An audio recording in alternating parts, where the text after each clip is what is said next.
بسم اللہ الرحمن الرحیم۔ بہت افسوس اور دکھ کے ساتھ مجھے یہ کہنا پڑ رہا ہے کہ اہل حدیث کے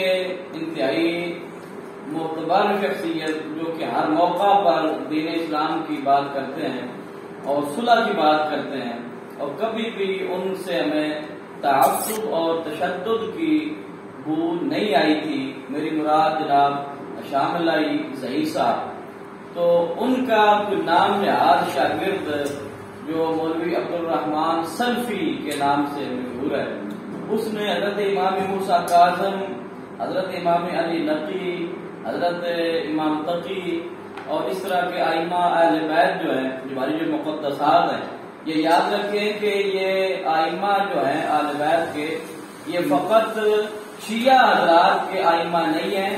بلکہ یہ پوری امت کے امام ہیں۔ یہ نبی کریم صلی اللہ تعالی علیہ وآلہ وبارک وسلم کے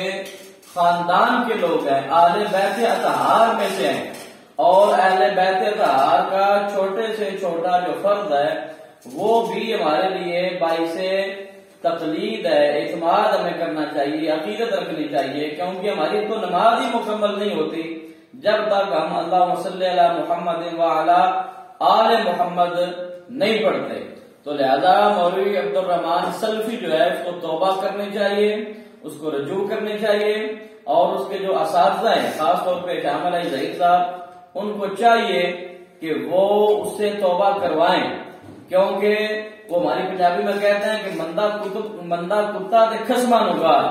تو یہ آپ پر بھی انگلی اٹھائی جا رہی ہے شامل ظہیر صاحب کہ آپ کیا ایسی تربیت کرتے ہیں، اور یقیناً ہم یہ کہہ سکتے ہیں کہ آپ ایسی تربیت نہیں کرتے اور نہ ہی آپ نے ایسی تربیت کی ہوگی، لیکن مولوی عبدالرحمن سلفی کو غور کرنا چاہیے، سوچنا چاہیے۔ تو کیا جیل میں جانا جو ہے یہ اس بات کی دلیل ہے کہ فلاں مجرم ہے تب جیل میں گیا ہے؟ اگر مجرم ہی جیل میں جاتے ہیں تو بڑے بڑے ہمارے بزرگ جنہوں نے جیلیں کاٹی ہیں ناموس رسالت کے لیے، بڑے بڑے صلحاء، بڑے بڑے اتقیاء، ایون کے انبیاء سے بڑھ کر کوئی انسانوں میں کوئی مقدس نہیں ہے نا۔ حضرت یوسف علیہ السلام کتنے ہی سال جو ہے فَلَبِثَ فِي السِّجْنِ بِضْعَ سِنِينَ، کتنے ہی سال حضرت یوسف علیہ السلام کو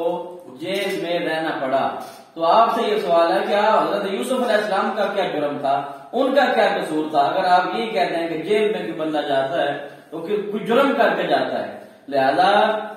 آپ اپنی سٹیٹمنٹ جو آپ نے دی ہے، جو بیان آپ نے دیا ہے، اور میں وہ مغلظات اور وہ نازیبا الفاظ اپنی زبان پہ نہیں لا سکتا جو آپ نے ائمہ اہل بیت اطہار کے لیے استعمال کیے ہیں، لیکن بحیثیت مسلمان، بحیثیت ایک ذمہ دار، میں آپ سے یہ گزارش کرتا ہوں کہ آپ توبہ کریں، رجوع کریں، اور جس طرح اعلانیہ آپ کی ویڈیو وائرل ہے اسی طرح اعلانیہ طور پہ آپ کو توبہ بھی کرنی چاہیے، کیونکہ کل قبر میں بھی جانا ہے، گھر میں بھی جانا ہے، اور یقین کریں کہ عزت اسی کی ہوگی جو آقا کریم صلی اللہ تعالی علیہ وآلہ وآلہ وسلم،